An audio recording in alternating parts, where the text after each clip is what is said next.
Hello दोस्तों, नमस्कार। मैं आपका दोस्त कवि शरद अजमेरा वकील आज आपके लिए लेकर आया हूँ जैन धर्म के पांचवें तीर्थंकर सुमतिनाथ भगवान का जीवन वृतांत।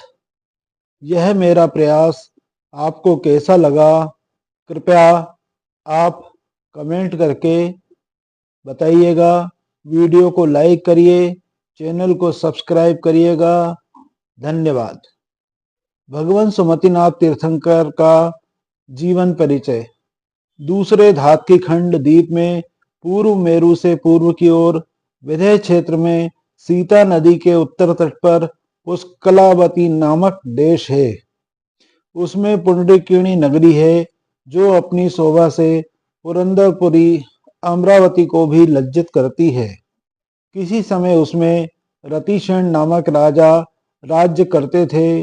महाराज रतिशेन ने अपने अतुलकाय बल से जिस तरह बड़े बड़े शत्रुओं को जीत लिया था, उसी तरह अनुपम मनोबल से काम, क्रोध, लोभ, मद, मात्सर्य और मोह, इन 6 अंतरंग शत्रुओं को भी जीत लिया था। वे बड़े ही यशस्वी थे, दयालु थे, धर्मात्मा थे और सच्चे नीतिज्ञ थे। अनेक प्रकार के विषय भोगते हुए जब उनकी आयु का बहुभाग व्यतीत हो गया, तब उन्हें एक दिन किसी कारणवश संसार से उदासीनता उत्पन्न हो गई।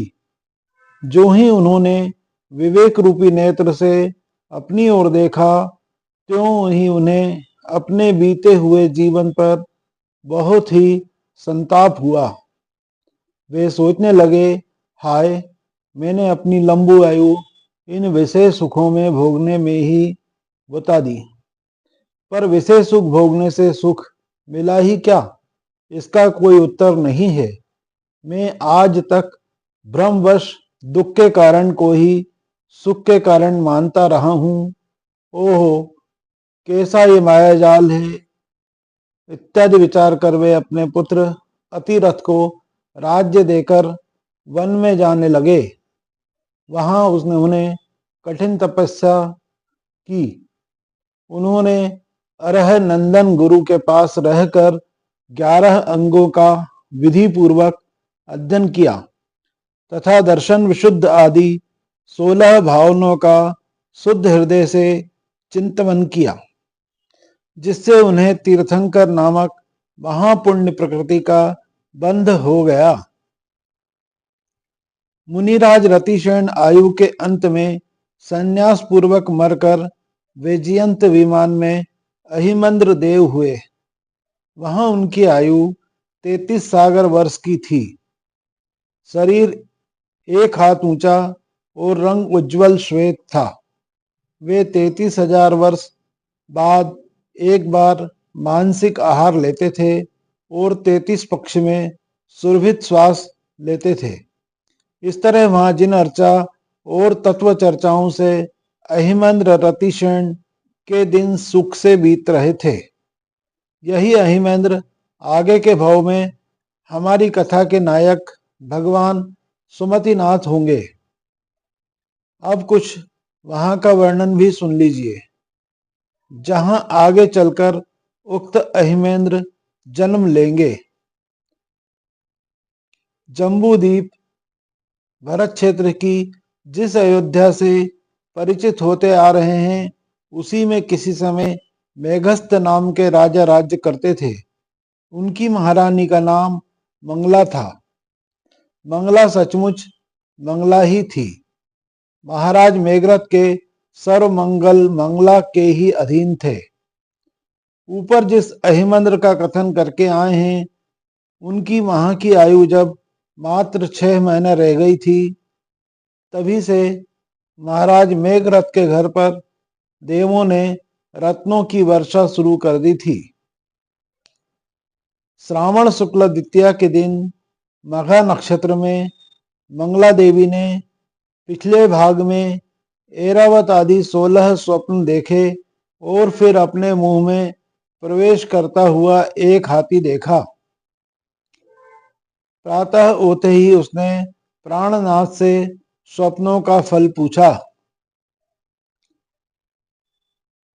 तब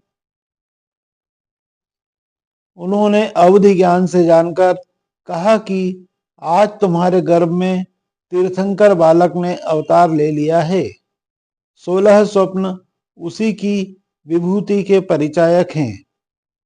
पति के मुख से स्वप्नों का फल सुनकर और भावी पुत्र के सुविशाल वैभव की कल्पना करके वह बहुत ही सुखी हुई।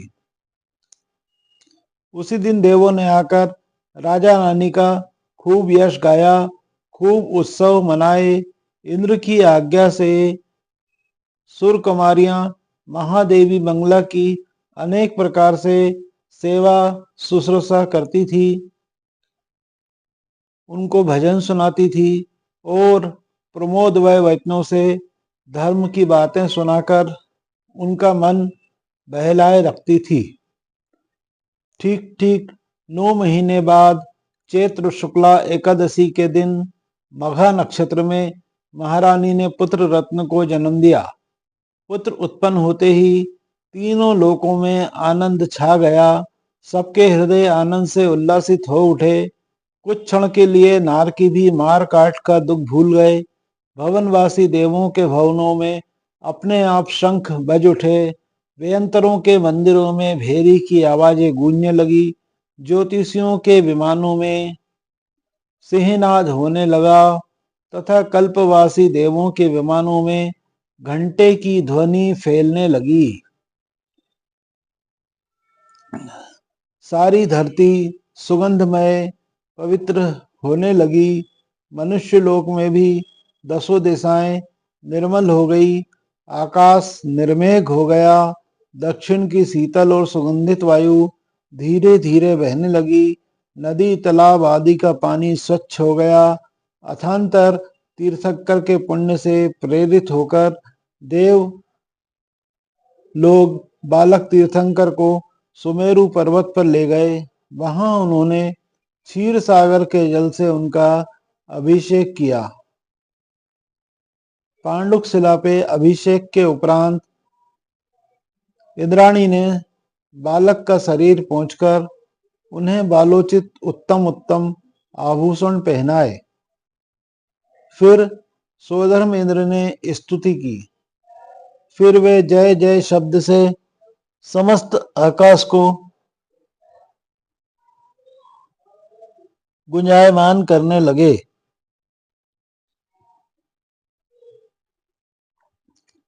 फिर बालक को उनके माता पिता को सौंपकर उन्होंने बड़े ठाट बाट से जन्मोत्सव मनाया। उसी समय इंद्र ने आनंद नाम का नाटक किया था। पुत्र का अनुपम महात्म देखकर माता पिता फूले ना समाते थे। इंद्र ने महाराज मेघरथ की सम्मति से बालक का नाम सुमति रखा। उत्सव समाप्त कर देव लोग अपने अपने घर चले गए। बालक सुमतिनाथ द्वितीया के चंद्रमा की तरह धीरे धीरे बढ़ता गया। वह बालचंद्र ज्यों ज्यों बढ़ता जाता था त्यों त्यों अपनी कलाओं से माता पिता के हर्ष सागर को बढ़ाता जाता था। भगवान सुमतिनाथ अभिनंदन स्वामी के बाद 9 लाख करोड़ सागर बीत जाने पर अवतीर्ण हुए थे। उनकी आयु 40 लाख पूर्व की थी, जो उसी अंतराल में संयुक्त है। शरीर की ऊंचाई 300 धनुष और कांति तपे हुए स्वर्ण की तरह थी। उनका शरीर बहुत ही सुंदर था। उनके अंग प्रत्यंग से लावण्य फूट फूट कर निकल रहा था। धीरे धीरे जब उनके कुमार काल के 10 लाख पूर्व व्यतीत हो गए, तब महाराज मेघरथ ने उन्हें राज्यभार सौंपकर दीक्षित हो गए। भगवान सुमतिनाथ ने राज्य पाकर उसे इतना व्यवस्थित बनाया था कि उनका कोई भी शत्रु नहीं रहा था। समस्त राजा महाराजा उनकी आज्ञा के अधीन थे। उनकी आज्ञाओं को मालाओं की तरह मस्तक पर धारण करते थे। उनके राज्य में हिंसा, झूठ, चोरी, व्याभिचार आदि पाप देखने को भी ना मिलते थे। उन्हें निरंतर प्रजा के हित का ही ध्यान रहता था, इसलिए वे कभी ऐसे नियम नहीं बनाते थे जिनसे कि प्रजा दुखी हो। महाराज मेघरथ दीक्षित होने के पहले ही सुमति नाथ भगवान का पाणी ग्रहण विवाह योग्य कुलीन कन्याओं के साथ करा गए थे। सुमति नाथ नारी देवियों के साथ अनेक सुख भोगते हुए अपना समय व्यतीत करते थे। इस तरह वो राज्य करते हुए जब उनके 19 लाख पूर्व और 12 पूर्वांग बीत चुके, तब एक दिन किसी कारणवश उनका चित्त विषय वासनाओं से विरक्त हो गया, जिससे उन्हें संसार के भोग वीरस लगने लगे, दुखप्रद मालूम होने लगे। जो ही उन्होंने अपने अतीत जीवन पर दृष्टि डाली, त्यों ही उनके शरीर के रोम रोम खड़े हो गए। उन्होंने सोचा, हाय, मैंने एक मूर्ख की तरह इतनी विशाल आयु व्यर्थ ही गंवा दी, भोगों में लिप्त रहा, दूसरों का हित मार्ग बताऊं, उनका भला करूं, यह जो सैकड़ों नदियों का जल पान करने पर भी समुद्र को तृप्ति नहीं मिलती है, वैसे ही इन अगणित विषय भोगों को भोगते हुए भी प्राणियों को तृप्ति नहीं होती है। ये विषय अभिलाषाएं मनुष्य को आत्महित की ओर अग्रसर होने से रोक लेती हैं। इसलिए अब मैं इन विषय वासनाओं को तिलांजलि देता हूँ और मैं अब आत्महित की राह पर अग्रसर हो जा रहा हूँ। उसी और मैं अपनी प्रवृत्ति करता हूँ। इधर भगवान सुमतिनाथ विरक्त हृदय से ऐसा विचार कर रहे थे, उधर आसन कांपने से लोकांतिक देवों को इनके वैराग्य का ज्ञान हो गया था, जिससे वे शीघ्र ही इनके पास आए और अपनी विरक्त वाणी से इनके वैराग्य को बढ़ाने लगे।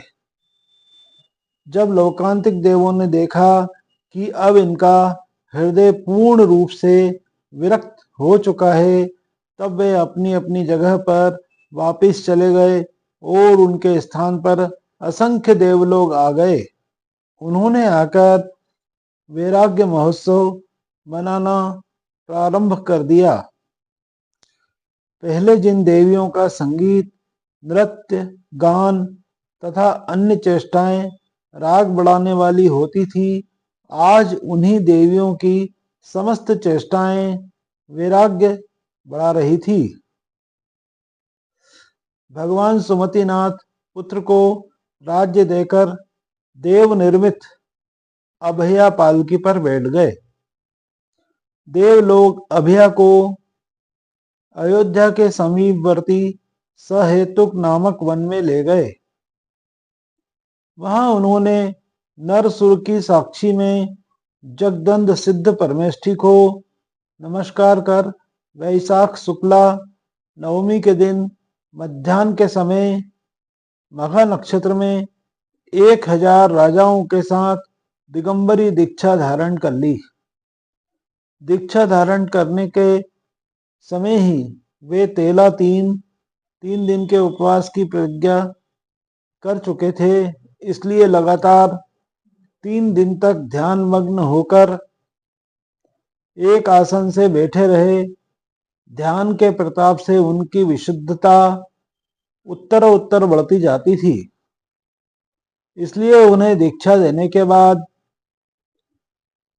चौथा मन पर ज्ञान प्राप्त हो गया था। जब 3 दिन समाप्त हुए, तब वे मध्याह्न के आहार के लिए सोमनस नगर में गए। वहां उन्होंने धूम्रधुति राजा ने पड़गाहन करके नवधा भक्ति पूर्वक समयानुकूल योग्य आहार दिया। पात्रदान के प्रभाव से राजा धर्मधुति के घर देवों ने पंचाश्चर्य प्रकट किए। भगवान सुमतिनाथ आहार लेकर वन को वापस लौट आए और फिर आत्म ध्यान में लीन हो गए। इस तरह से थोड़े थोड़े दिनों के अंतराल से आहार लेकर कठिन तपश्चर्या करते हुए जब भगवान सुमतिनाथ को 20 वर्ष व्यतीत हो गए, तब उन्हें प्रेंगु वृक्ष के नीचे शुक्ल ध्यान के प्रताप से घातियों कर्मों का नाश हो जाने पर चैत्र शुक्ल एकादशी के दिन मघा नक्षत्र में सायंकाल के समय लोक आलोक को प्रकाशित करने वाला केवल ज्ञान प्राप्त हुआ। देव देवेंद्रों ने आकर भगवान के ज्ञान कल्याणक का उत्सव मनाया। अलकाधिपति कुमेर ने इंद्र की आज्ञा पाते ही समोसरण की रचना की। उसके मध्य में सिंहासन पर अचल रूप से विराजमान होकर बलि सुमतिनाथ ने दिव्य ध्वनि के द्वारा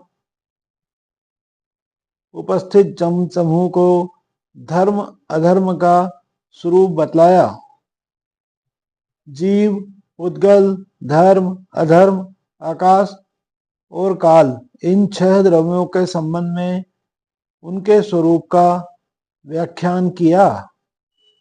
सुमतिनाथ भगवान के मुखारविंद से वस्तु का स्वरूप समझकर वहां बैठी हुई जनता, देव, नर, सुनर, किन्नर के चेहरे उसी प्रकार से हर्षित हो रहे थे जिस प्रकार सूर्य की किरणों के स्पर्श से कमल हर्षित हो जाते हैं। व्याख्यान समाप्त होते ही इंद्र ने मधुर शब्दों में उनकी स्तुति की और आर्य क्षेत्रों में विहार करने की प्रार्थना की। उन्होंने आवश्यकता अनुसार आर्य क्षेत्रों में विहार कर समीचीन धर्म का खूब प्रचार किया। भगवान का व्यवहार उनकी इच्छा पूर्वक नहीं होता था, क्योंकि मोहनीय कर्म का अभाव होने से उनकी हर प्रकार की इच्छा का अभाव हो गया था। जिस दीक्षा में भव्य जीवों के विशेष पुण्य का उदय होता था, उसी दिशा में मेघों की भांति उनका स्वाभाविक व्यवहार हो जाता था। उनके उपदेश से प्रभावित होकर अनेक नर नारी जिन धर्मानुसार दीक्षित हो जाते थे। आचार्य गुणभद्र जी ने लिखा है कि उनके समोसरण में अमर आदि 116 गणधर थे, 2,54,350 शिक्षक थे, 11,000 अवधि ज्ञानी थे, 13,000 केवल ज्ञानी थे, 10,400 मनः पर्याय ज्ञानी थे, 18,400 विक्रिया रिद्धि के धारक थे और 10,450 वादी थे। इस प्रकार सब मिलाकर 3,20,000 मुनि थे। अनंतमय आदि 3,30,000 आर्यकाएं, माताजी चुल्लिकाएं आदि थी। 3 लाख श्रावक थे और 5 लाख श्राविकाएं थी। इनके अतिरिक्त असंख्यात देव देवियां, नर सुन्नर किन्नर, असंख्यात त्रियंच आदि थे। जब उनकी आयु 1 माह की बाकी रह गई, तब वे सम्मेद शिखर के सेल पर आए और वहीं पर योग निरोध करके विराजमान हो गए। वहां उन्होंने शुक्ल ध्यान के द्वारा आघातिया चतुष्टय का क्षय करके चैत्र सुदी एकादश के दिन मघा नक्षत्र में संध्या समय मुक्ति मंदिर में प्रवेश किया। देवों ने सिद्ध चैत्र श्री सम्मेद शिखर पर आकर उनकी पूजा की और मोक्ष कल्याणक का उत्सव किया। सूर्य सुमतिनाथ का चिन्ह चकवा था। तो दोस्तों, इस तरह से भगवान सुमतिनाथ प्रभु का जीवन वृतांत था। यह मेरा प्रयास आपको कैसा लगा, कृपया कमेंट करके बताएं। वीडियो को लाइक करें, चैनल को सब्सक्राइब करें और अधिक से अधिक शेयर करें। धन्यवाद।